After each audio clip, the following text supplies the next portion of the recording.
Sally. And I'm Steve. And we are the Random Acts of Rural. Yes, are we? Okay. I was pretty random last show, so I'm going to try to be a little less random because there is some structure to the show. So we are Random Acts of Rural, but we are the good, the bad, and the ugly, and I don't know what's going to come up today. I hope mostly good, but I think there'll be a little bit of ugly in there. There's always some bad, some ugly. Yeah. And you're watching us on valleytv.ca, and you can send in all of your questions and suggestions to hello@valleytv.ca. Well, can they send in complaints? Sure. Oh, concerns? Yes. You can send in everything but the kitchen sink then, is what you're saying. Well, maybe not everything. There are places for kitchen sinks. Yeah. But let's keep it civil because, we both have day jobs to go to. No, I don't even know what that means, but I'm thinking, hey, maybe the farm. Anyways, okay. Well, where are we going to go with this? Well, we're going to both pull a card. Okay, we're going to both pull a card. I'll get to shake, and we'll both pull a card. I'll call the first card. I'll pull the first card. And, hey, we should get the viewers to send in some topics. I think so. And then, because these are our topics. I don't know what Sally wrote on these cards, and she doesn't know what I wrote on the cards. So we actually may pull out our own suggestion or the other suggestion. But what we would like is some suggestions from you, because we don't know what's going on completely, maybe about 95%. We know most. No, I'm just kidding. Well, I try to know everything. Okay, here's what I got. Sally, you got to top this one, and then we'll spin the record. Okay. Mine is on your Gold Country, your past Gold Country card, and I can tell this is you because I cannot write this nice. So, okay. Was there anything good that came out of the COVID shutdown? Very good question. Yes, I like this. I almost want you to win on this because I might have a thing or two to say. And I have declining fisheries. Ooh, so I got yours and you got mine. You bet. So there you go. Just what I said. We didn't know, but Sally always gets the call, spinning the 45. Okay. She's called. She wants a new 45, but which side are you going to call? A today. A today. Okay, A today. Mix it up. I don't know how you mix up a record. It's more cards are a lot easier to do. She's calling side A, and what that means, if she gets it, we talk her topic, which is declining fisheries. If it goes B, we go, was there anything good that came out of COVID shutdown? So there's no bad one here. Here we go. Oh, that was a bad spin. B. So was there anything good? We're going with Sally's topic, as is the practice. Sally gets to go first, so she raised the topic. So you start us off, Sally. All right. The COVID shutdown that was global has changed our world so much. And I want to try and find something good that came out of it. Yeah. Because I think it was important that we shut down. Yeah. Not everybody thinks that. That's right. I think that we averted a serious situation where we would have been bringing out our dead. Yes. And I have to find something good that came out of it. The lesson, the good part of the lesson. Yeah, and I hear you. And I think empathy is, something that we really, I hope, came out of it because, some people believe they lost loved ones and other people believe, maybe it's a conspiracy theory, and then there's the people in between with the vaccinations and stuff. It doesn't matter what you believe in. We're all humans and we all have loved ones and we all have losses, and COVID brought a lot of loss to a lot of people and stuff. And I just think, I hope a lot of empathy, random acts of kindness, patience, I hope those kind of emotions came out of it where we revisited that or had a reset in our lives. Everybody's busy, especially us adults, baby boomers, and the young kids growing up, having families and stuff like that. We're all busy in our lives one way or another and stuff like that. And sometimes those emotions get, I think, lost in the busyness of life. And I hope we do have times to sort of exhale, take a breath, and reflect on, those emotions. Yeah, it was a very emotional time. Our world fell apart in so many different ways. Yeah.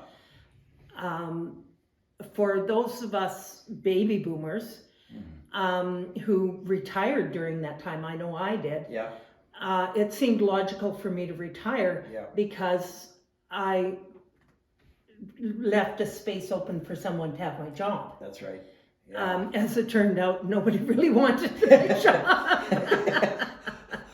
Oh well, I was a mail carrier, But, and yeah. yes, a rural mail carrier buys their own vehicle, Oh, okay. and there was a lot of people online shopping, Okay. and I couldn't afford to buy a 4-wheel drive pickup truck Oh to my do the mail run, so I retired. And somebody did take it over with a 4-wheel drive pickup truck, but Yeah. Canada Post has some odd requirements. Yeah. Your vehicle can't be more than 10 years old. Oh, okay. Weird. And yeah, it is very, very weird. So Yeah. I don't know how. But you had the empathy, you had the kind, the random act of kindness. I'm You know always what? kind. I'm gonna step aside, and it brings to mind to me that a couple other good things that came out of COVID and stuff like that. For one thing, people learned they can work at home.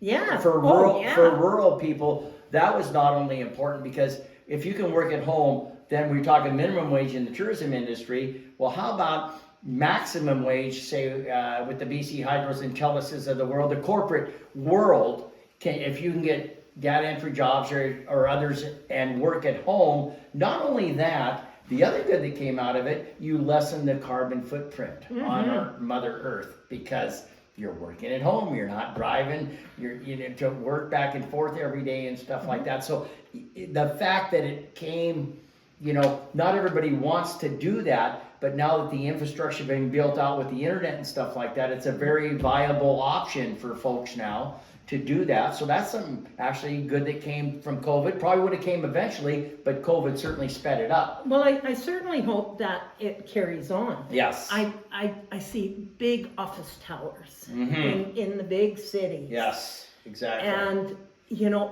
just so much traffic on the highways and everything like that. If you took half of those people and left them at home. Yes, yeah, yeah.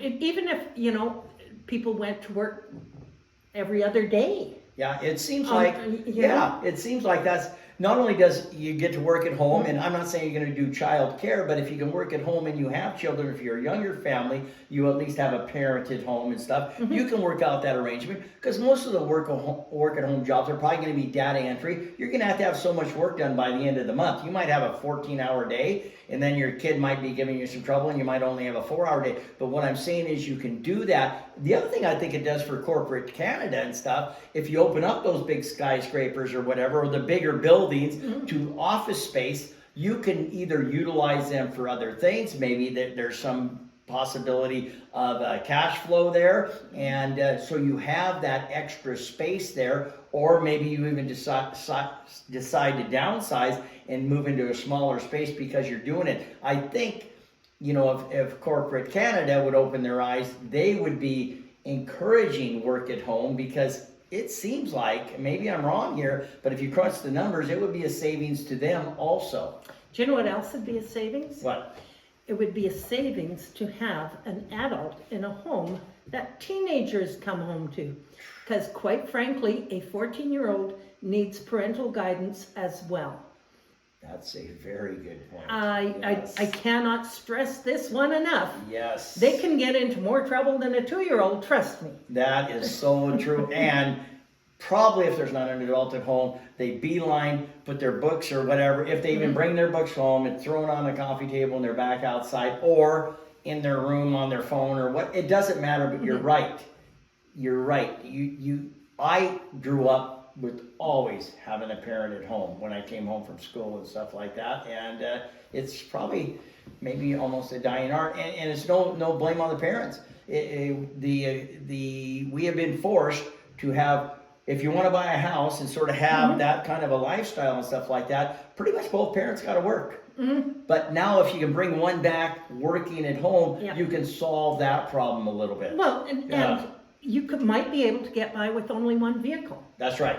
you might be Yeah. able to get by without your clothing expense. Exactly. And Yeah. I say that, and I'm not being a smartass, Yeah. but I know more than one person who just put on a lovely scarf Yeah. for a meeting. Yep. There you go. I could guess. I could guess. I know more There than you go. one. Yes.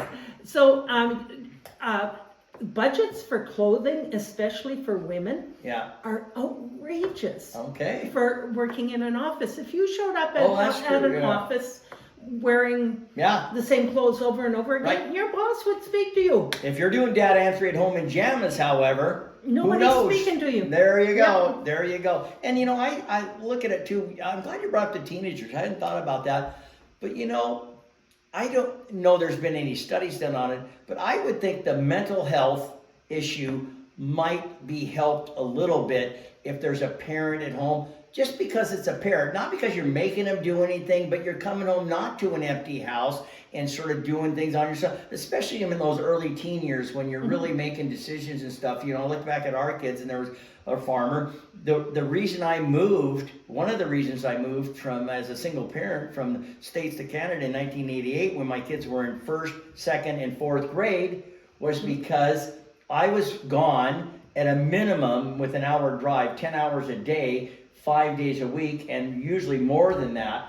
And it just didn't seem right. I was never there when the kids came home from school. And what the heck? Yeah. Why are we doing this? Yeah. Yeah. So, yeah. And why are we not why were you doing that? Right. Why are we as a society That's doing right. this? Yeah, yeah. And corporate Canada can help out. I mean, we know work at home is a viable option now. And if you go into their office, have a resume ready that says, this job is a work at home job. And maybe it's an option or a requirement. It doesn't matter. They can work out the business model, but they're the ones that need to be working out that business model. And we need to, and I think some companies do it. So I'm not saying that it doesn't happen, because I know it does, but I don't think it's something that has really been embraced. Let's put it that way. Well, I'm hoping. Yeah, let's hope. Let's hope. Because it made a huge difference to the cost of conventions. Yeah. While we were on the COVID shutdown, I had the opportunity to go to a Federation of Canadian Municipalities conference Okay. in, where was it that year? I think it might have been in Montreal. Okay. There's one in Okay. Montreal. Yeah. And it was awesome. Hmm. It was actually the best, most informative Federation of Canadian Municipalities Wow. conference that I've ever been on, Amazing. because they did it right. Okay. And you could go into chat rooms and talk Okay. to other delegates Yeah. there and say, where are you from, Right. what you doing, Yeah. and all this stuff. Yeah. Yeah. And have you gone to this Yeah. this part of the conference? And Yeah. it was really, really done well. That's interesting. UBCM did kind of miss the mark. Okay, Yeah. interesting. Yeah, it was interesting times. Our business, for instance, we were one of the few that were able to stay open because we did have some staff, and Paul and I were able to work, and we did really well during COVID for a business. Most businesses, not so much, and stuff like that. There was a less competitive market, so I hate to say our good was somebody else's bad, but a lot of businesses couldn't stay open during COVID. But then again, there was more one-on-one stuff going on. There wasn't big groups and things like that. So maybe that social interaction, which you usually don't get a lot of, small groups or one-on-ones, conversations and interactions and stuff, probably had more of that during COVID and stuff. And that, in some respects, I would think was a good thing. But, it's hard, looking back to think it was such an incredibly difficult time. It was hard to look back and see a lot of good out of it, but there was definitely some that came out of it and some lessons to be learned that we can still get divine some good out of COVID and stuff, and hopefully our government can too. Yeah, well, I know that we had a fundraiser in 70 Mile this spring. Yeah. And I saw a man who had been a anti-vaxxer, really strong anti-vaxxer, and he looked at me and he says, "Well, I don't understand. You look perfectly healthy." Yeah. And what are you talking about? He says, "Well, you had that shot." I says, I had 3 of them. You know? Yeah, and you know, people really are fixed in their little arenas and stuff. It is a silo, you know, where you got absolutely not, and maybe, you know, we have a conundrum, and you know, I won't say who, but it's definitely a family friend situation to where they really want to go to Disneyland, take their kids to Disneyland and stuff like that, and all trip lined up, and guess what? They can't cross the border. Can't go to Disneyland. That's a tough one. So, but I'm not getting the shot. Well, maybe I'm getting a shot. You know, you have that middle ground too and stuff like that. When you have that dangling at the end of the stick, you know, and geez, and because then it's not all about you. So your kids want. You don't really even want to go to Disneyland, maybe, because you're taking but your kids sure as heck do. So, geez, am I gonna? Because I'm not willing. Because it's their choice for the kids too. Because if they're not getting vaxxed, they're certainly probably not letting their kids get vaxxed. No. So basically, and there was a lot of that going on. It happened in our family, so I know it happened in other families too. And that's a real life example of what happened. So we're probably going to go to Disneyland next year. Very good. Yeah. I know that I have a brother-in-law who believed that ivermectin was the answer. No. And fully believes that it was the answer. Like, you do know that we deworm our horses with it. Yeah. I mean, people believed you injected, you know, disinfected into your bloodstream because Donald Trump said it. That's the truth of the matter. People thought that, and a few people did it, and stuff like that. It's just when there's not often that somebody comes along, one person, that can change the minds of anybody, no matter what they say, and he's one of them, unfortunately. Jim Jones was one of them. You know, and a lot of people have drank that Trump Kool-Aid, and that's too bad, in my opinion. I'm sorry I brought Trump into it, but I'll get right off that. We're looking for positive things that came from COVID. You know what? I might put Trump on a card. Just as a sort of go. No, I'm just kidding. But he is running for president again, and up under 400 indictments. But that being said, I'll bring myself again. Anyways, back to COVID. Okay, what else good came out of COVID? Well, I hope that people learned to be entertained at home. Okay. You know, maybe they read books, maybe they listened to Audible books, or it'd be good to do a study on that, because that's interesting. You know, people have gotten away from books, and I know Paulette's a big book reader, and she's into audiobooks, has been for quite some time. But certainly, books are very attractive to me also, and I haven't read a book in I don't know how long. But that being said, you know, I think you might be right there. I hope so. Yeah. And it isn't just current authors. You know, I think I've mentioned before that I used to read a Michener every summer. Okay. It was my tradition. Yes. My own personal tradition. Yeah. And Michener tells wonderful, wonderful stories about how this part of the earth was formed. Right. And when I think about Highway 8, I think that's a Michener story. There you go. Yeah, there you go. That's a Michener story. My, yes. Yeah, and I wonder if COVID, like, you know, you talk about reading and sort of doing those kind of things, but I also wonder if it maybe steered people more to their phones on the other direction too. It'd be really interesting to know, you know, how it did impact, especially our youth and things, because, you know, can you imagine if you were, you know, 12 or 13 years old and you know, in the prime of, you know, where, you know, you may be boys starting to like girls and girls starting to like boys and stuff like that, and other things are happening in your body, and things are changing, and then all of a sudden you got to put a mask on and you can't get near anybody. It's pretty weird. And by the way, I don't know. Boys liking girls and girls liking boys never happens at the same time. Okay, that's probably good. Well, it's frustrating as heck. You know? Well, I think it's probably good. Believe it or not, I was shy. I didn't like her. I liked girls from afar, but I never asked a girl out in high school or nothing. I got asked out on what's it called, Toda, or when the girl asked the boy. There was one dance a year. It's Sadie Hawkins. Sadie Hawkins? Yeah. It was called Tolo in the States or some damn thing. I don't know where that name came from. But Sadie Hawkins. So Sadie Hawkins, then I actually got asked, Actually, that I only date I ever had while I lived in my parents' home was a Sadie Hawkins dance. Whoa! Yeah. And the only date I had was the same. Yeah. There it is. Maybe we went out together. Maybe, gee whiz. Oh man, no, Yeah. no, I wasn't into that. But I'll tell you, it had to be weird. All of a sudden, everybody's putting masks on and 6 feet social distancing and stuff. Things were closed down, so of course, kids aren't going to Starbucks or whatever. And you're not going to the movies. You're not What going to was the movies. open though? But nothing was open. Nothing. Liquor stores. Oh yes, liquor store. And Yeah. what did we see happen in BC? What? did you- 5,000, I think, was the last body count. Oh yes, So the drug. I would say, I would say Yeah. that the statistics of people reading probably weren't that high. I was Yeah. looking They for were- good things. Right? There- I was looking for good things. Yeah.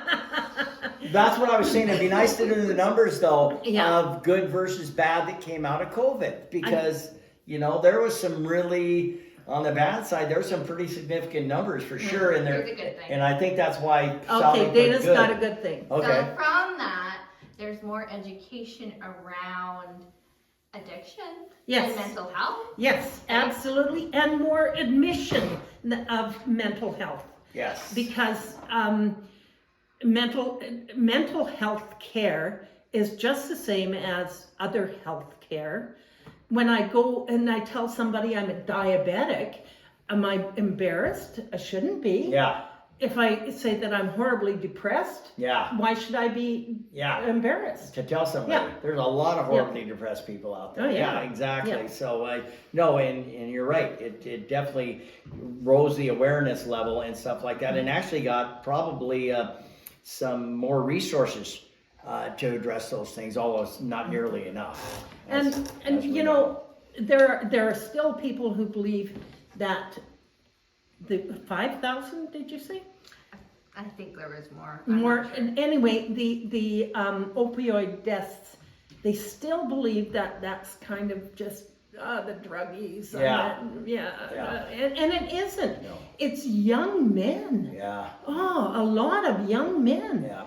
A lot of, weekend warriors. Yeah, it's a topic that's in that jar. I know that for sure. It hasn't been pulled yet. But when Kamloops is breaking records of deaths year over year, that's an issue. That's the problem. And and that's what they're doing. Yeah. And They're it would breaking be- records. It'd be interesting to see, because you said everybody was displaced, Mm-hmm. and a lot of people were transferred from our areas to Kamloops. That was during the fires and floods. Yeah, and they were. Everybody went to Kamloops in 2017. All of 100 Mile House, Caribou Regional District, and Area E, all were displaced to Kamloops.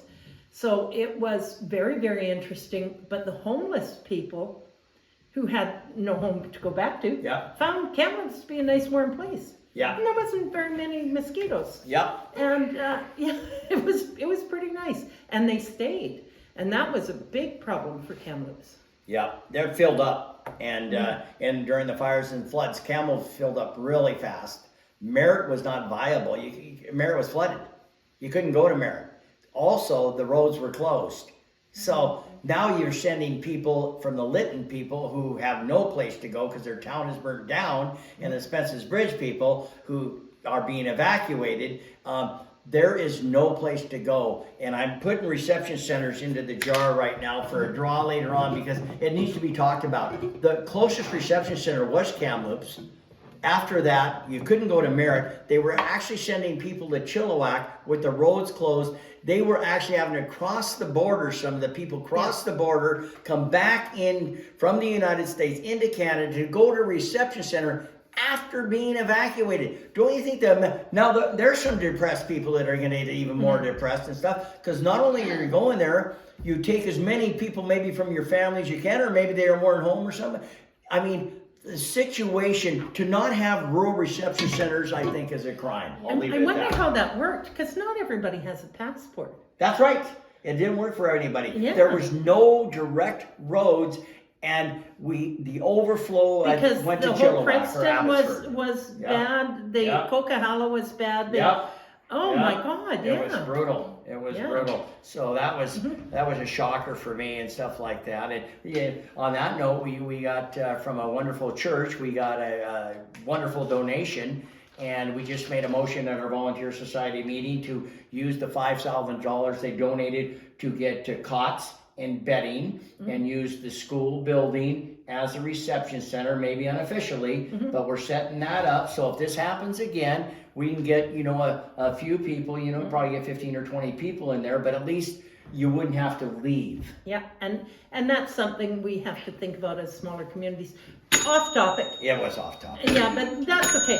We can't be too strict, can we? No, After we can't. all, Well, it's related. If you they're all think about it. intercommunicated. Yeah, the way Yeah. We could add to random acts of rural, the good, bad, the ugly, we could have rambling. Random acts of rural. Because we ramble a lot. We can Yes. And it's an R word. We can add an R word every time. Rock and rambling. I mean, let's leave it at random. We'll just go random acts of rural, but we do ramble a bit. A bit, Yeah. just a bit. Yeah. Yeah. Okay. There we go. We apparently are about half time. Oh, we're halftime in a halftime show. Do we have a Halftime. show? Well, I'm thinking, Okay. we've kind of beat up Okay. that one. Do you want to pull another card? Or? Yeah, let's pull another card. And then we'll get in there. Let's pull another card. All right. Okay. But we can't pull the same card. Well, we could. Oh, no, it's out here. Okay, we're good then. Okay, did you pull one yet? Not Okay. yet. Okay, I'm going to get this one. Because I wrote on your cards too, so this could Yep. be mine. Okay. Okay. This is interesting. I got yours and you got mine, didn't Yeah, you? yeah, Okay. you bet. Yours is better at home.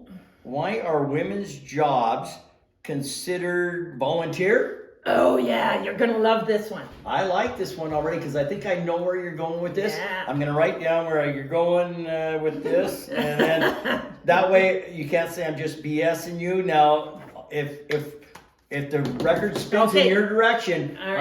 I'm gonna call you on this. What did you get? I got reception centers. Reception centers. Okay. Okay. So that would continue on the conversation. So, and you're choosing side. Hey. Hey, it is.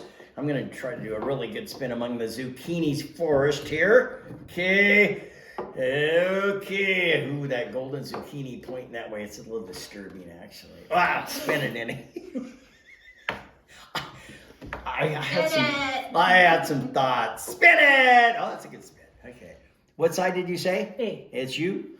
Okay, Okay. we're gonna talk about reception centers. Okay, reception centers. Okay. Yeah. I'll start us off because that's mine. And All so, here, think about this. I'm watching these people because I was a director at the time, and I'm thinking, so I know all these people that are being evacuated. Like, not all of them, but I know way over half. And they're 70, and it's Steve, this, that, and this other. And, you don't take time to think. You just do what you need to do in the moment and things like that, because we were being evacuated too.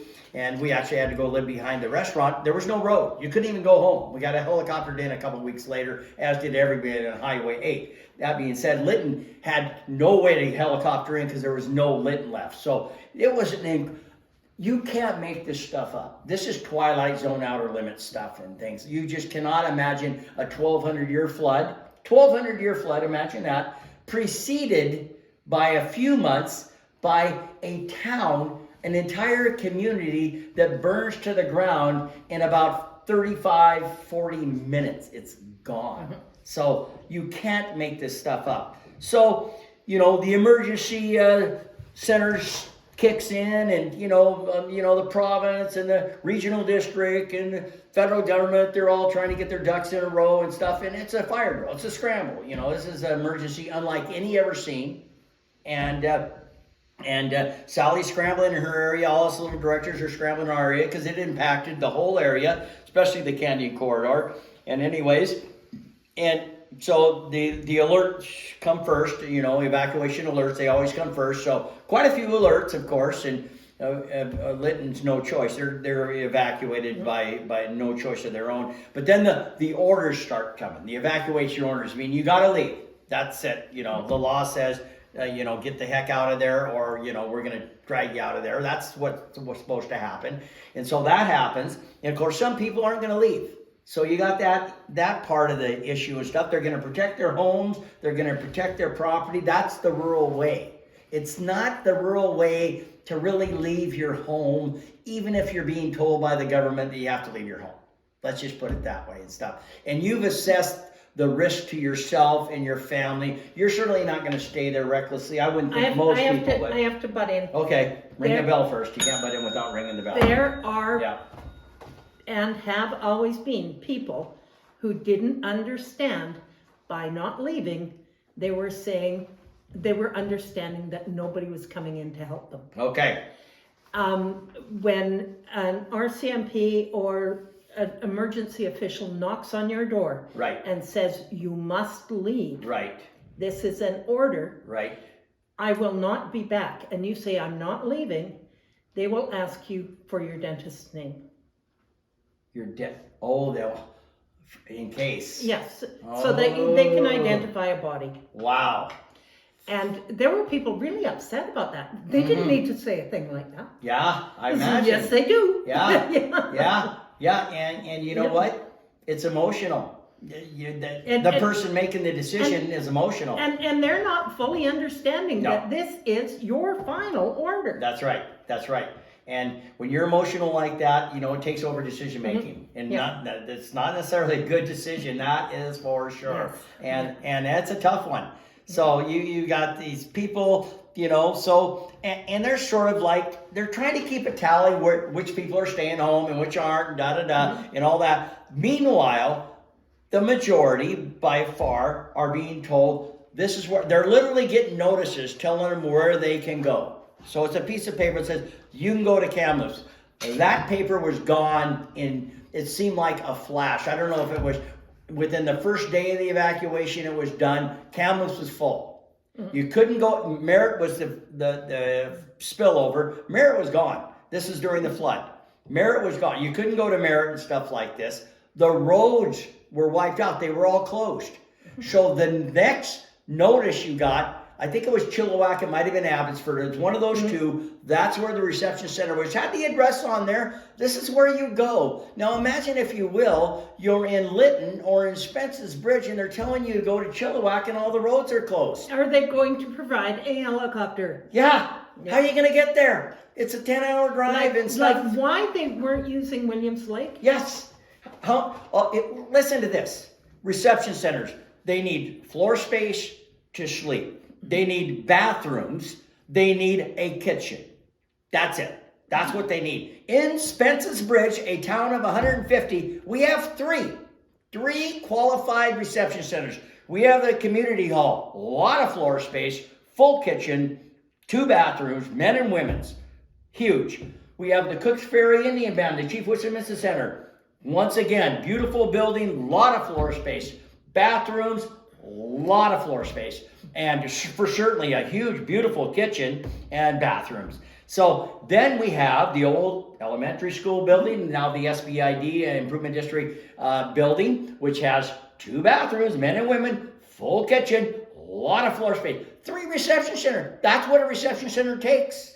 So why are we going? Well, I said this when I was elected. I talked to ministers about this. I don't understand when you have low-hanging fruit and you have volunteers, we're not asking for money, that are willing to make these into reception centers. We'll stock them. We don't want your help. We just want you to say it's a recognized reception center. Why? Because then the volunteers can get a little bit of money from the province instead of recognized by the province. Now, you can do it ad hoc like we're trying to do in Spence's Bridge and have a reception center, but that will be strictly volunteer, but it will be a place to stay, because it just seems absurd to me that the government wouldn't weigh in on that and say, hey, we encourage, there's a lot of, in your community, there's probably a reception center or 2 that would work. That would work.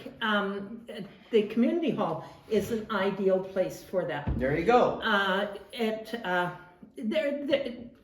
Maybe not ideal, but it would work. It would work. Very strangely though, we had a fire in 2009. Yeah. And had an emergency evacuation of most of the community. Yeah. They weren't told where to go. Right. They were just told they had to get out. Okay. A very excited young policeman came up, and he was so excited, and he didn't know what to do, and he was going to arrest somebody if they didn't get out of their house. And it's like, I'm sitting there and going, somebody let him, arrest him, Yeah. to get him off the scene, because this guy was dangerous. Wow. He was just, crazy. oh my God, it was really awful.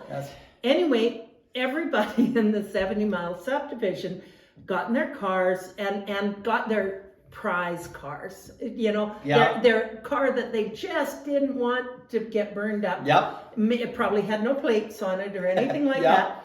And they drove it out to the frontage roads right at 70. Oh, okay. And everybody's parked there. Wow. And there's nothing to do. Yeah. But the store is open and they sell beer. There you go.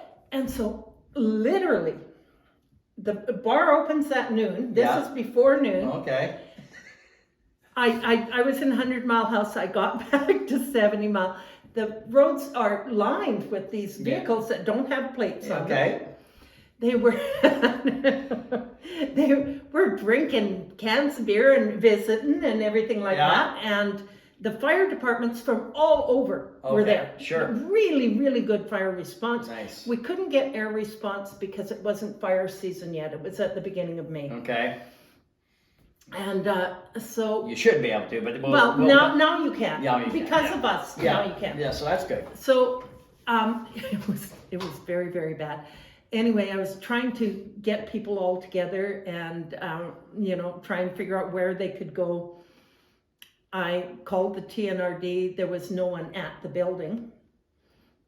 That's the ugly. So now we got good, bad, and ugly. Oh, okay, yeah. There we go. This was really, really bad. Yeah. We had a crazed young RCMP telling everybody to get out of their houses. Yep.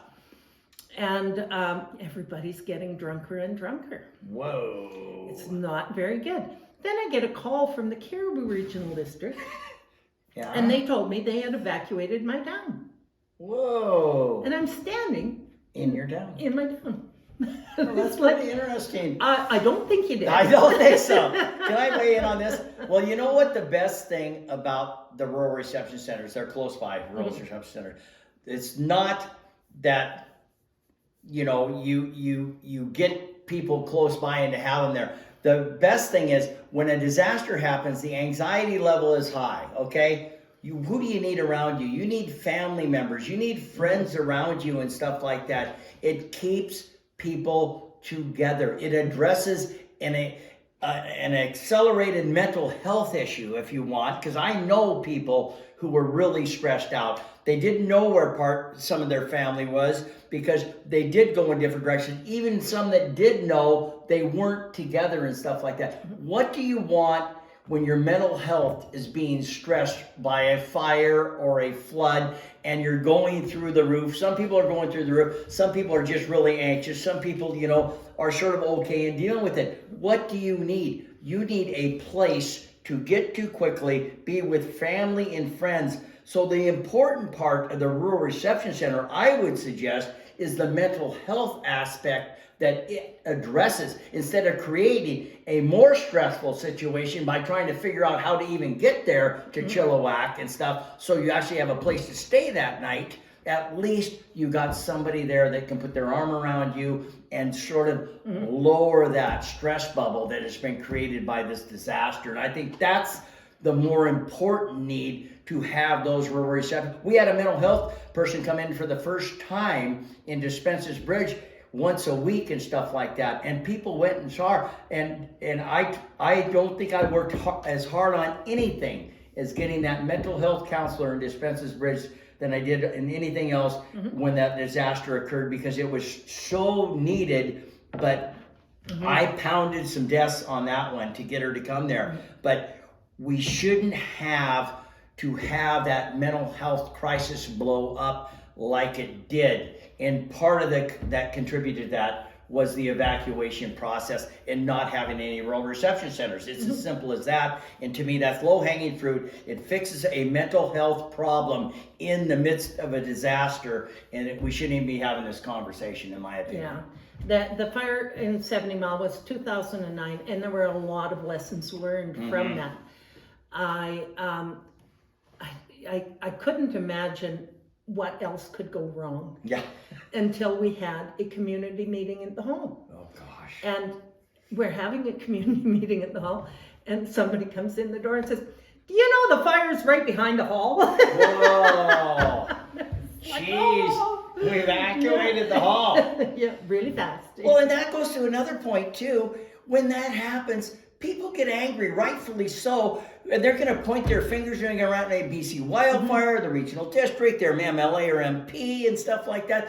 That is not moving the needle forward. There's already all this conflict and angst, and then it does the anger. And the problem I have, it used to be not so bad, but when you open that social media door of anger and put it out there, then it just spreads like a wildfire, pardon the pun. Yeah. But it does. And then how do you reel that in? The conversation gets started rather innocently. I'll never forget the backburn back in Elephant Hill fire days and stuff like that at 16 Mile or out in that area and stuff like that. And one person posted on Facebook, it says, what's the deal with that backburn? Did everything go okay? All hell broke loose. The next thing, this guy wasn't trying to create any problems. It was just an innocent post on Facebook.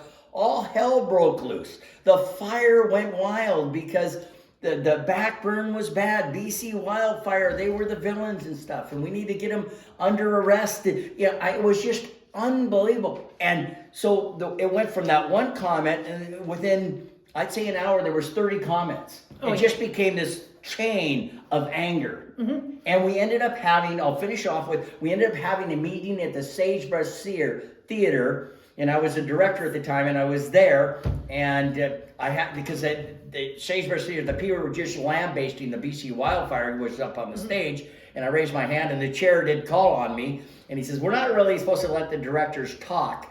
And my question to the BC wildfire guy, who was just getting hammered, they were angry, and rightfully so. Nothing wrong with the people being angry. It's a terrible situation they'll have in that fire. But after he gets angry, I says, how many backburns did you do? And he says, I don't know, a couple hundred or something. I says, and how many really went bad? He says, well, that's the only one I can think of. I says, I just wanted to put it in perspective, because it had gone, and that's all I said. But things do get, sort of out of control. Social media is in one of our topics. We'll talk more about social media later. So on the backburn situation, there were burns that were done by lighting up forests with the helicopter and dropping little napalm bombs. Yeah. If you had video evidence that that's how the fire started on your ranch, right, you could have a financial claim against BC Wildfire. If you had no video evidence, right, then you couldn't prove that it was them that lit the fire. Right. Now, they know every napalm bomb that they dropped. Right, of course. But if you didn't have video evidence, you couldn't get a financial claim against them. The burden of proof was on yourself. Yes. And I think that's wrong. Yeah. I think that, I know that those ranchers will never leave their property again. They will never, ever leave their property. AgSafe BC has a really, really good fire plan. Yeah, they do, huh? They really, really do. And it's the meetings that I went to for AgSafe BC were really good meetings. And I tried to introduce this to our TNRD board as an example of what we should be actually doing. Please go to an AgSafe meeting. Yes. And everybody just, Sally. You know? Should we add a card here, maybe transparency in government? Because it is an issue not only with that, but I think it's an issue along the lines because you can cherry pick transparency. And I think that happens a lot in government, and stuff. Well, we really don't want to talk about this, so we don't talk about it. But you know what? If you know you did it and came out and said it, you know what?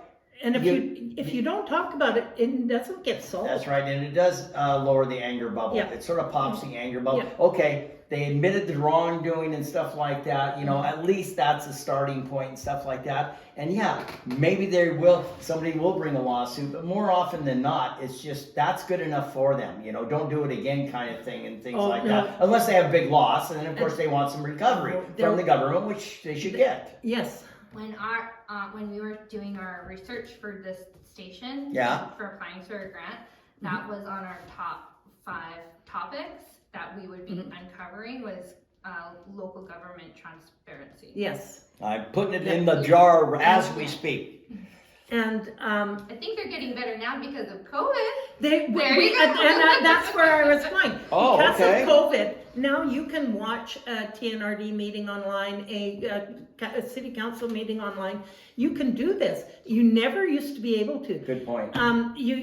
Kamloops City had their meetings on local Yep. TV, but nobody else did. You know, and I would encourage people, those meetings are public. The TNRD meetings are public, the other meetings are public.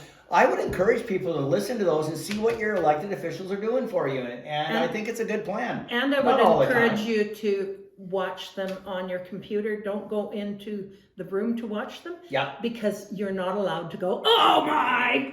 Yeah.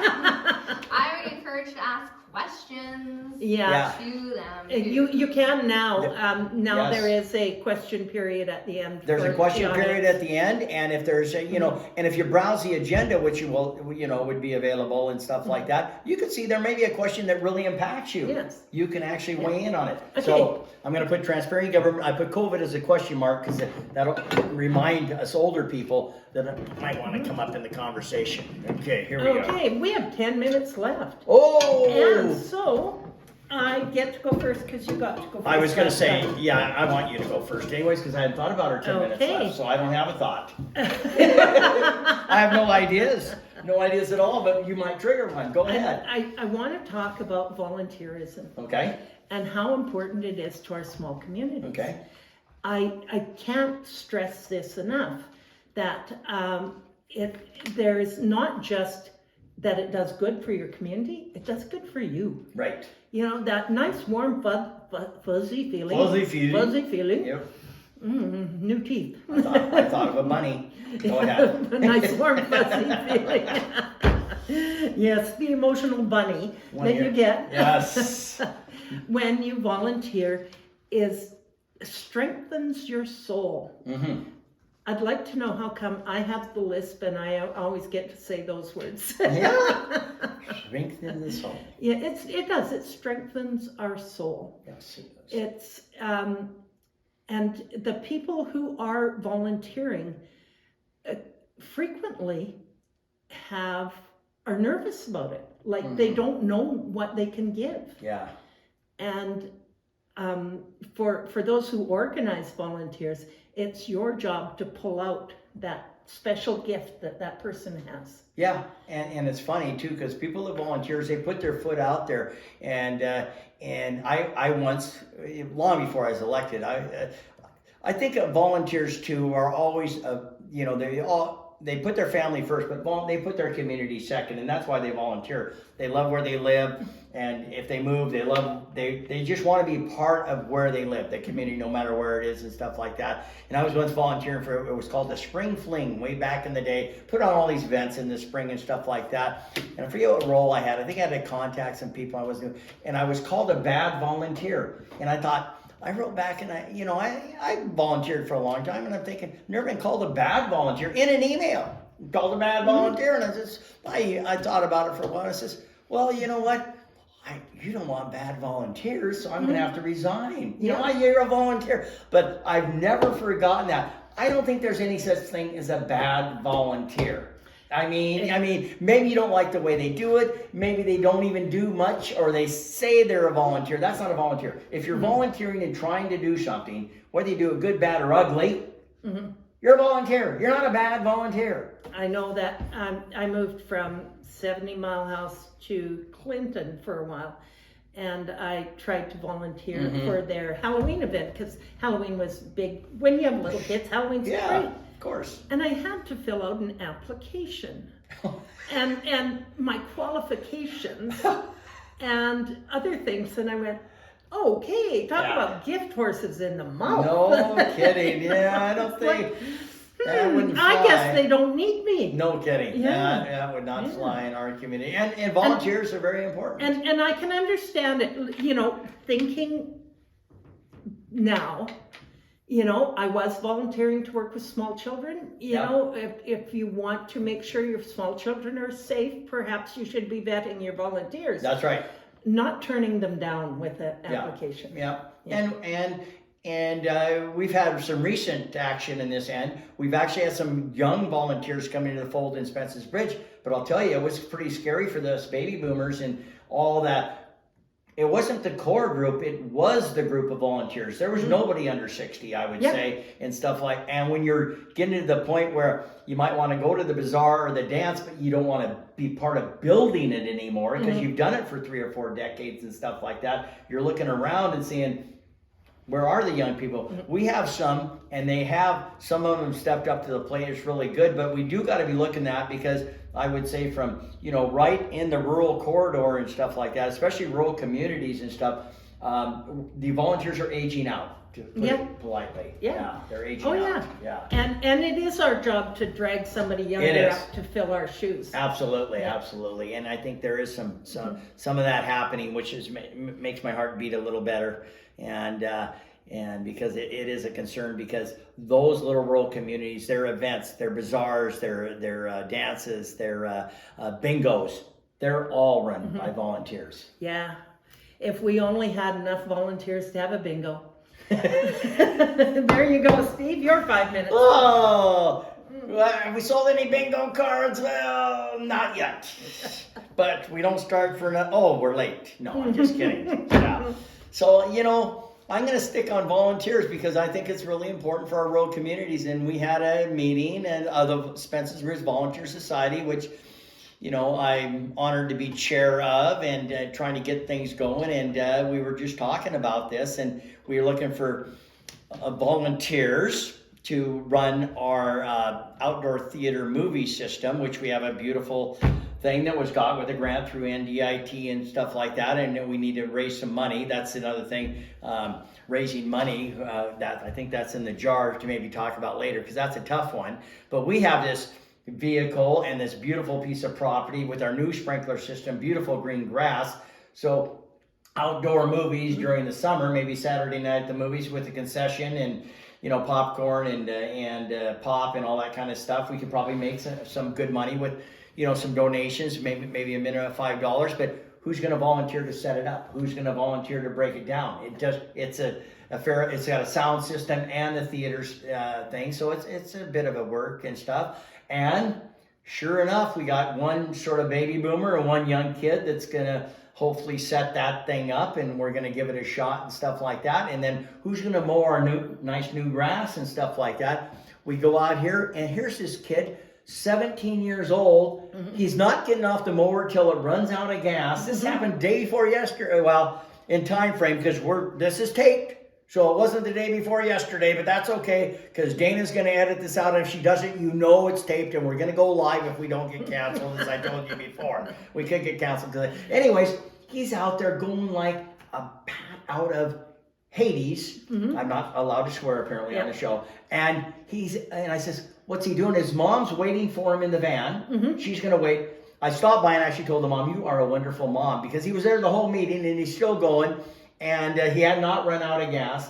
But that just goes to show you, and that's a brand new volunteer. Yeah. So I'm just saying, to see that really makes a difference. They're full of energy. They want to be part of your community. And he doesn't live in Spence's Bridge, but his mom works in Spence's Bridge, and he's become a part of the community. He's actually helping us as our hiree at the packing house. Wow. He's doing this thing. He's actually now serving a few people and stuff like that, but he just wants to be part of the community. I hope there's more of those out there. Oh, yeah. Yeah. Yeah. So that's sort of, I just wanted to say how I'm glad you brought up volunteers. I think it's a great way to end the show. I don't want to change the subject, because if you're younger, if you got a volunteer society or some community club or some group, and you just want to help out, it's part-time and you get to pick your hours. They're not saying you got to do this and that, then and there. So you can be part of something really good for your community. And then when you celebrate with a year-end party or dinner or something, you know, you get to be a part of that too. It's not all work. It's some play too. There's always some play. Yeah. I know that I need a bunch of volunteers for 3 hours on Canada Day.